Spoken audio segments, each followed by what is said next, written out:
নমস্কার সবাইকে, আমি মন। আপনারা শুনছেন আমৃত্য ভালোবাসি তোকে। লিখেছেন সালমা চৌধুরী। পর্ব 24। মেঘ ভয়ে ভয়ে ফোন এগিয়ে দিল আবিরের দিকে। ফোন হাতে নিয়েই আবিরের চোখে পড়ল ফোনে গান বাজতেছে।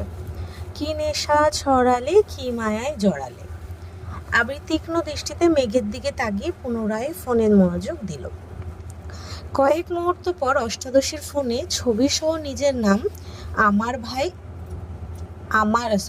আমার আবির, লাভ ইমোজি, তারপরে ভাই লেখা দেখে হুট করেই বিষম খেয়ে উঠল আবির। কাঁচতে কাঁচতে বিছানার পাশে বসে পড়েছে। মেঘ কাঁদকে উঠে শুধালো, কি হয়েছে আবির ভাই? মেঘ সঙ্গে সঙ্গে পানি ঢেলে গ্লাস এগিয়ে দিয়ে আবির ভাইয়ের মাথায় ফু দিচ্ছে। আবির কিছুটা স্বাভাবিক হয়ে গ্লাসের সবটুকু পানি খেয়ে শেষ করল। মেঘের ফোন বিছানায় রেখে দীর্ঘশ্বাস ছাড়ল।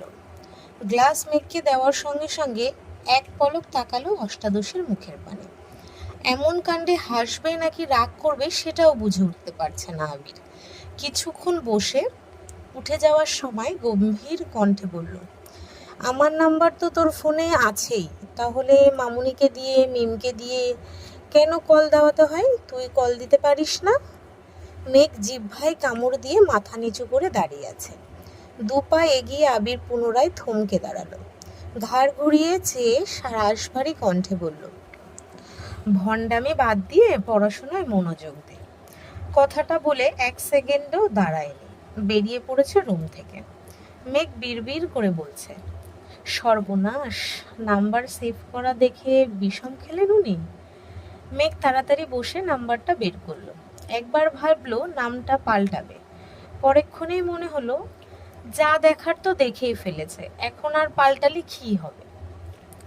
মেঘ ছবিটা দেখে হাসছে আর বলছে, আহারে, কবে যে নামের পেছন থেকে ভাইটা সরাতে পারবো। কিছুদিন পর আলী আহমেদ খান আর মোজাম্মেল খান অফিসের কাজের ফাঁকে গল্প করছিলেন।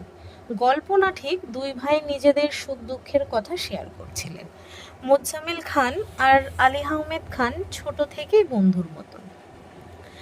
এখন যেমনটা তানভীর আর আবিরের সম্পর্ক। মোজাম্মেল খানকে চিন্তিত দেখে আলী আহমেদ খান প্রশ্ন করল, কি রে, কি হয়েছে তোর? শরীর খারাপ নাকি?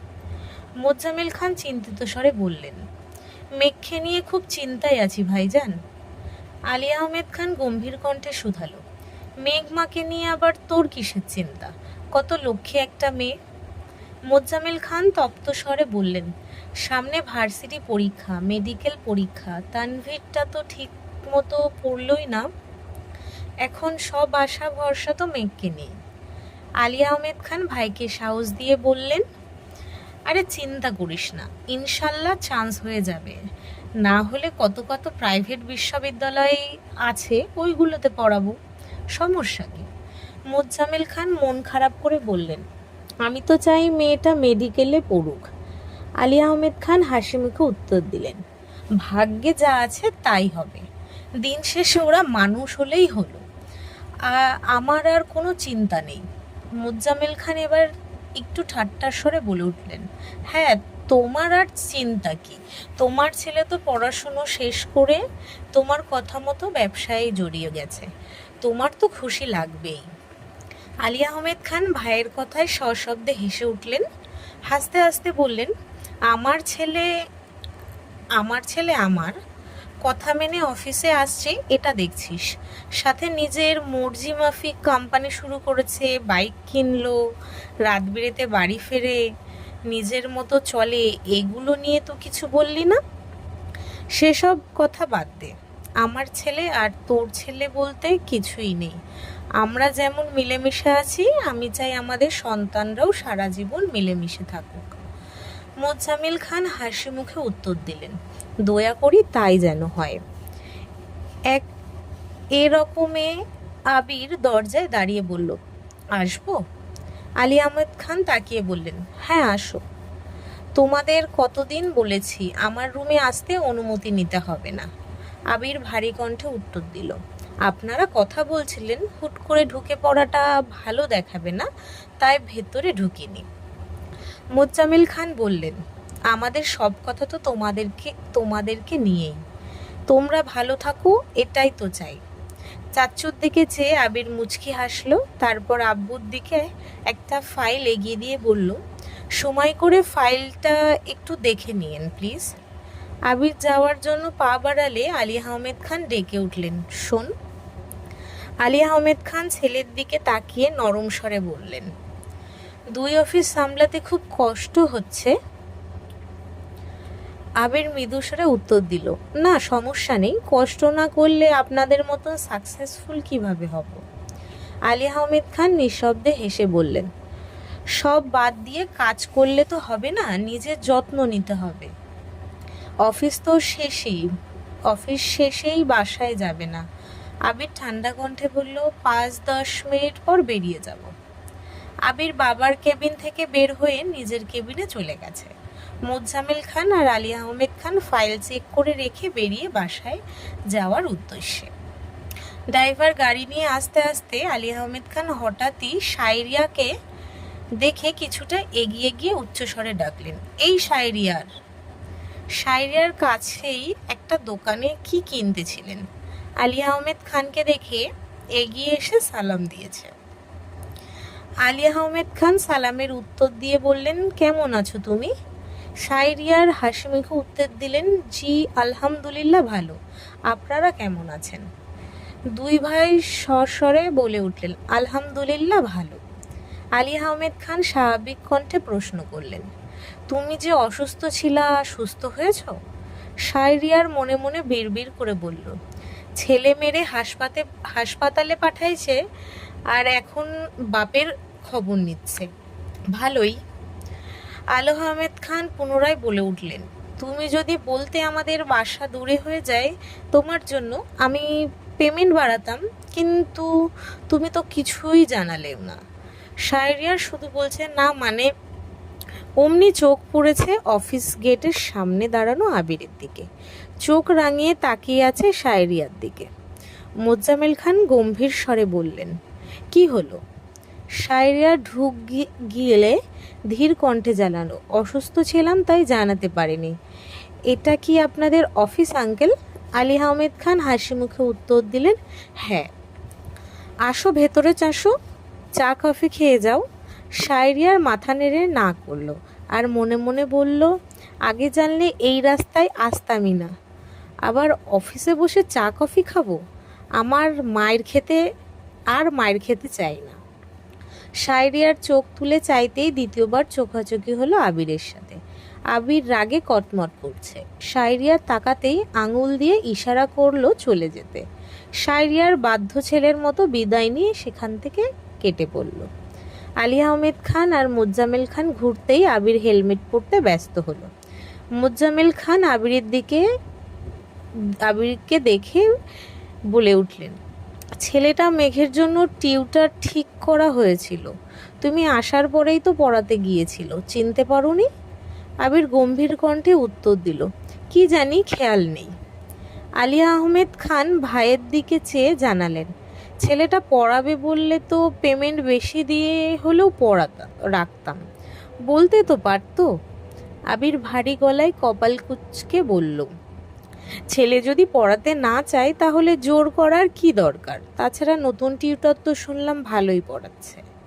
আলী আহমেদ খান বললেন, একদিন এসে ছেলেটা আর বাসায় গেল না, কল দিয়ে জানালোও না। 2-3 দিন পর আমি কল দেওয়ার পর বলল অসুস্থ আর পড়াবে না। আজ সামনে পেয়েছি, জিজ্ঞাসা করলাম আর কি। আবির কণ্ঠ দ্বিগুণ ভারী করে জবাব দিল, ছেলের পড়ানোর ইচ্ছে ছিল না তাই হয়তো জানায়নি। আপনারা এখন তাকে এত প্রশ্ন করছেন, এতে সে বিরক্ত হতে পারে। আলী আহমেদ খান শ্বাস ছেড়ে বললেন, তাও ঠিক, কথা তো আজ বললামই, আর তো কথা বলার দরকার নেই। আলী আহমেদ খান আর মোজাম্মেল খান গাড়িতে উঠে বাসার উদ্দেশ্যে চলে গেছে। আবির নিজের অফিস থেকে ঘুরে ঘণ্টাখানেকের মধ্যে বাসায় ফিরেছে। আবিরের বাইকের শব্দে মেঘ ব্যালকনিতে ছুটে গেছে। অনেক দিন ছাদে যাওয়া হয় না। মেঘ মনে মনে ভাবছিল আবির ভাই আসলে চাবি নিয়ে ছাদে যাবে। মেঘ নিজের রুম থেকে বের হয়ে আবির ভাইয়ের দিকে দুর্বোধ্য দৃষ্টিতে চেয়ে আছে, পলক পড়ছে না একটিবার। আবির মেঘের কাছে এসে একবার তাকিয়ে সঙ্গে সঙ্গে দৃষ্টি নামালো। পকেট থেকে একটা কিটক্যাট চকলেট বের করে মেঘকে দিল। মেঘ চকলেট নিয়ে মাথা নুইয়ে মুচকি হাসল। নিজের স্পেশাল কেউ মনে হচ্ছে। আবির চলে যাচ্ছে তৎক্ষণাৎ মেঘের মনে পড়ে গেল চাবির কথা। মেঘ তথস্থ হয়ে ডাকে, আবির ভাই। আবির রুমের দিকে যেতে যেতেই উত্তর দেয়, মেঘ একগাল হেসে বলে, ছাদে যাব, চাবিটা কি দেওয়া যাবে? আবির গুরুভার কণ্ঠে বলল, নিয়ে যায় এসে। মেঘ দ্রুত নিজের রুমে গিয়ে চকলেটটা লুকিয়ে রেখে মোবাইল নিয়ে বের হয়েছে। আদি চকলেট হোক আর চিপস যা পায় সবই খেয়ে ফেলে। এর জন্য মিম আর মেঘ প্রিয় জিনিস বা খাবারগুলো লুকিয়ে রাখে যাতে আদি নিতে না পারে। মেঘ চাবি নিয়ে তালা খুলে ছাদে চলে গেছে। বিকেলের রোদে গাছে থাকা ফুলগুলো জ্বলজ্বল করছে। ইদানিং প্রতি রাতেই বৃষ্টি হয়, কিন্তু দিনের বেলা তার রেশমাত্র থাকে না। মেঘ কয়েকটা গাছের পাতা আর অবাঞ্ছিত ডালপালা কেটে হাত ধুয়ে ছাদে হাঁটছিল। 10-15 মিনিট পর আবির একটা স্যান্ডো গেঞ্জি আর লুঙ্গি পরে ছাদে আসছে। আচমকা আবির ভাইকে দেখে কিছুটা ভয় পেয়েছে।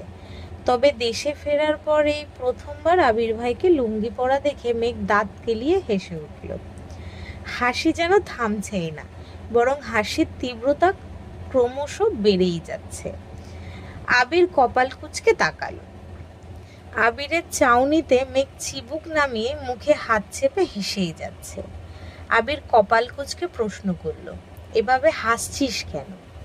মেঘের সরল স্বীকারোক্তি, আপনাকে দেখে হাসি পাচ্ছে।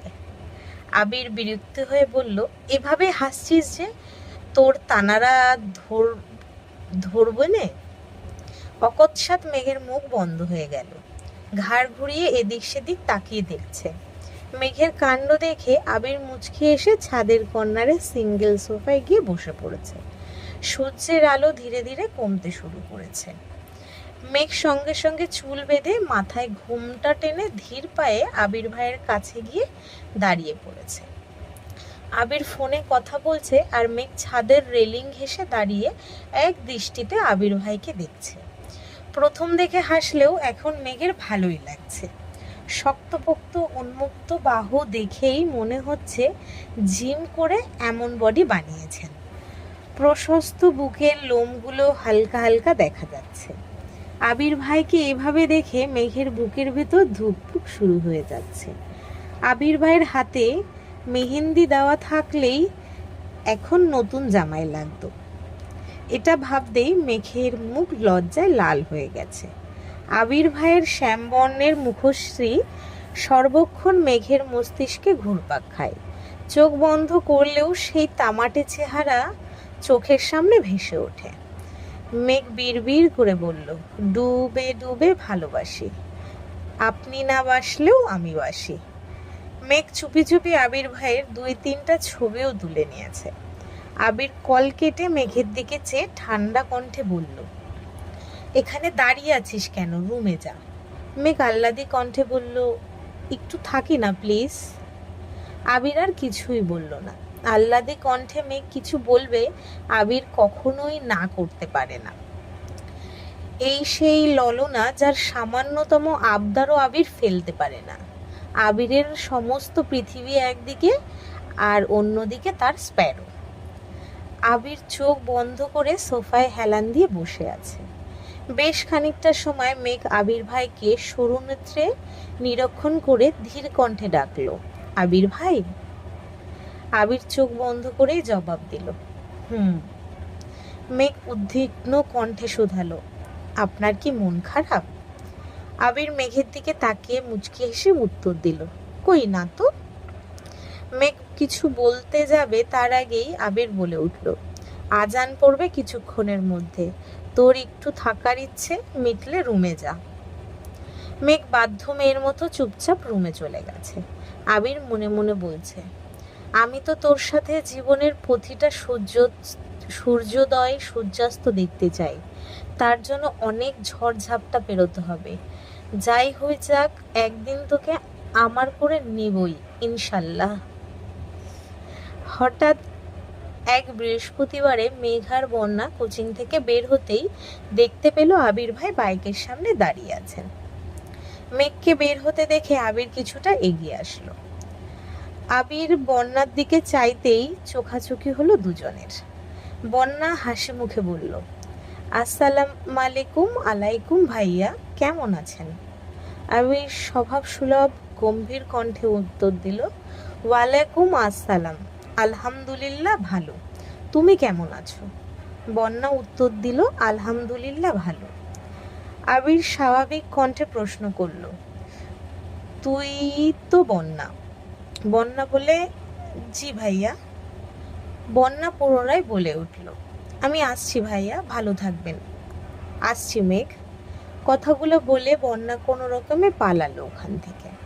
আবির মেঘের দিকে তীক্ষ্ণ দৃষ্টিতে চেয়ে শুধালো, তোর বান্ধবীও দেখা যায় তোরই মতন। মেঘ আহামক্কের মতো চেয়ে প্রশ্ন করলো, কেমন? আবির ঠাট্টার স্বরে বলল, তার ছিঁড়া।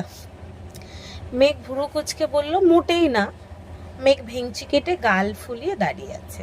আবির সশব্দে হেসে বলল, চড়ুই পাখিকে গাল ফুলালে পেঁচার মতন লাগে। মেঘ রাগে ফুঁসতে ফুঁসতে আবির ভাইয়ের দিকে চাইল, কিন্তু আবির ভাইয়ের মুখের অকৃত্রিম হাসি দেখে নিজের রাগটা ধরে রাখতে পারল না। মেঘ নিচের ঠোঁট কামড়ে ধরে কয়েক সেকেন্ড অবাক চোখে তাকিয়ে থাকে। সহসা মেঘের ওষ্ঠ ছড়িয়ে আসে। মেঘ মনে মনে বলল, আপনার এই হাসিতে আমি বেসামাল হয়ে যাব। আবির বাইকের কাছে গিয়ে হেলমেট পরে নিল। মেঘ কাছে যেতেই মেঘের জন্য কিছুদিন আগে কেনা একটা হেলমেট নিয়ে মেঘকে পরাতে গেল। মেঘ বলে, আমি পড়তে পারবো। আবির গম্ভীর কণ্ঠে শোধালো, আমি পরিয়ে দিলে সমস্যা? মেঘের বুকের ভেতর তোলপাড় চলছে। এটা সে আবির ভাইকে কিভাবে বোঝাবে? আবির ভাই কাছে আসলে ওনার শরীর থেকে আসা তীব্র ঘ্রাণ মেঘের মস্তিষ্কের নিউরন পর্যন্ত নাড়িয়ে দেয়। মেঘের বক্ষ স্পন্দন জোরালো হয়। নিজেকে সামলানোর সব শক্তি কমে কমে বিলীন হয়ে যায়। আবির নিজেই হেলমেট পরিয়ে দিয়ে বাইকে বসলো। মেঘের দিকে চাইতেই মেঘ ঘুরে গিয়ে বাইকে বসলো। আবির বাইক টান দিতেই হুমড়ি খেয়ে পড়লো আবিরের পিঠে। নিজেকে সামলে সঙ্গে সঙ্গে দু হাত আবির ভাইয়ের কাঁধ চেপে ধরল। আবির উচ্চস্বরে বলল, আর একদিনও তোকে ধরতে বলবো না, পড়ে গেলে ফেলেই চলে যাব। মেঘ চুপচাপ আশেপাশে দেখছে। কত কত কাপেল ফুটপাত দিয়ে একসাথে হাঁটছে। কেউ কেউ রাস্তার পাশে দাঁড়িয়ে ফুচকা খাচ্ছে, কেউ বা শাড়ি পাঞ্জাবি পরে হাঁটছে, আর কত মানুষ বাইকে রিক্সাতে ঘুরছে। তাদের দেখে মেঘের মনে প্রেমানুভূতি জাগ্রত হয়। খুব ইচ্ছে করছিল আবির ভাইকে পেছন থেকে জড়িয়ে ধরার, কিন্তু সাহস হয়নি। সব দ্বিধা দ্বন্দ্ব সরিয়ে অকস্মাৎ আবিরের পিঠে মাথা রাখলো মেঘ। আবির সঙ্গে সঙ্গে বাইকের গতি কমিয়ে মৃদু হেসে ঘাড় ঘুরিয়ে দেখার চেষ্টা করল। মেঘ তা বুঝতে পেরে সহসা মুখ তুলে স্বাভাবিক হয়ে বসল। আবিরের মুখের হাসিটা কয়েক সেকেন্ডে বিলীন হয়ে গেল। কিছুক্ষণের মধ্যে একটা বাইকের শোরুমের সামনে এসে থামল। মেঘ উদ্বিগ্ন কণ্ঠে শুধালো, আমরা এখানে কেন আসছি? আবির নীরব কণ্ঠে বলল, তোর ভাইয়ের জন্য বাইক কিনতে আসছি। মেঘ উত্তেজিত কণ্ঠে শুধালো, সত্যি? আবির মেঘকে নিয়ে ভেতরে ঢুকে বলল, পছন্দ কর। মেঘের উত্তেজনা নিমেষে মিলিয়ে গেল। আস্তে করে বলল, আমি তো বাইক চিনি না, আর আমার পছন্দ ভাইয়ার কি ভালো লাগবে? আবির শক্ত কণ্ঠে বলল, তানভীরের নির্দিষ্ট কোনো পছন্দ নেই, তাছাড়া তুই ওকে গিফট করবি, এতে পছন্দ না হওয়ার কি আছে? তুই কালোর মধ্যে কয়েকটা পছন্দ কর, আমি তো আছি। মেঘ আশ্চর্য নয়নে তাকিয়ে বলল, আমি গিফট করব মানে? আবির কপাল কুঁচকে বলল, এত মানে বোঝাতে হবে না। আবির ঘুরে ঘুরে বাইকের ডিটেলস বলছে আর মেঘ পছন্দ করছে। সব শেষে দুটা বাইক নিয়ে কনফিউজড। মেঘ আবির ভাইয়ের দিকে চেয়ে ভনিতা ছাড়াই বলে উঠল, দয়া করে দুটা নেওয়ার চিন্তা করবেন না প্লিজ। আবির মেঘের মুখোমুখি হয়ে ছোট করে বলল, আমারটা রেখে এই দুটা নিয়ে নি। মেঘ চিৎকার দিয়ে উঠল, না, আপনারটা আমার অনেক পছন্দ। আবির মৃদু হেসে সাইডে গিয়ে বসলো। মেঘকে বলল তানভীরকে কল দেওয়ার জন্য। আবিরের কথা মতো মেঘ কল দিয়ে সেই কথাগুলোই বলছে যা আবির শিখিয়ে দিয়েছে। কিছুক্ষণের মধ্যেই তানভীর চলে আসছে। মেঘ তানভীরের হাতে দুটা চিরকুট দিয়ে বলল, যে কোনো একটা তোলো। তানভীর বনুর কথা মতো তাই করল। মেঘ সহসা উত্তেজিত কণ্ঠে বলল, সারপ্রাইজ, এটা তোমার গিফট আবির ভাইয়ের তরফ থেকে। আবির পাশ ফিরে মেঘের দিকে চেয়ে বলল, আমাদের দুজনের পক্ষ থেকে, টাকা আমার পছন্দর। তানভীর আবিরকে জড়িয়ে ধরে বলল, থ্যাংক ইউ সো মাচ ভাইয়া। মেঘকেও ধন্যবাদ দিল। বাইকের সব কাজ শেষ করে শোরুম থেকে বের হয়েই মেঘ বলল, ভাইয়া ট্রিট দিবা না? তানভীর হাসি মুখে বলল, অবশ্যই দেব, 1 মিনিট ওয়েট করবো নু। আবিরকে সাইডে নিয়ে তানভীর কানে কানে বলল, ভাইয়া হেল্প করো প্লিজ। আবির কপাল কুঁচকে বলল, কি হেল্প? তানভীর বিড়বিড় করে বলল, তোমার মতো আমিও আমার ওনাকে প্রথমে বাইকে বসাতে চাই। আবির তীক্ষ্ণ দৃষ্টিতে চেয়ে তপ্ত স্বরে শুধালো, আমি কারে প্রথম বাইকে উঠাইছি? তানভীর ঠাট্টার স্বরে বলল, আমার সামনে ঢং করো না ভাইয়া। আমায় বাইকে ওঠাতে হবে বলে একা একা বাইক নিয়ে গেছো। মিম আদিকেও বাইকে ঘুরাবা দূরের কথা, আমায় বাইক ছুতে দাওনি। বনুরে নিয়ে সর্বপ্রথম বাইকে ঘুরছো। বনুরে নিয়ে ঘোরার কয়েকদিন পরে আমারে তোমার বাইকে প্রথম উঠতে দিছো। কি ভাবছো আমি জানি না? তুমি যেদিন প্রথম বনুরে নিয়ে ঘুরছো সেদিনই আমার বন্ধু আমায় বলেছে। আবির নিঃশব্দে হেসে বলছে, আসতে বল, ও শুনে ফেলবে। তানভীর আকুল স্বরে বলল, তাহলে আমার ব্যবস্থা করে দাও প্লিজ। আবির গম্ভীর কণ্ঠে উত্তর দিল, তোর ওনাকে তো আনতেই চাইছিলাম, কিন্তু ওনাকে বলার আগেই ছুটে পালাইছে। তানভীর সুস্থির ভঙ্গিতে বলল, প্লিজ ভাইয়া। আবির ভ্রু কুঁচকে তাকিয়ে বিড়বিড় করে বলল, তুইও তো তোর বোনের মতোই হয়েছিস, ঠিক আছে দেখছি। আজকের পর্ব এই অবধি। যদি সবার ভালো লাগে লাইক কমেন্ট শেয়ার করে দিও। আর যদি ইউটিউব থেকে শুনছো তো সাবস্ক্রাইব করো, যদি ফেসবুক থেকে শুনছো তো পেজটাকে ফলো করো। আরও ভিডিও পেতে পেজটাকে ফলো রেখো। আজ আসছি, ধন্যবাদ সবাইকে।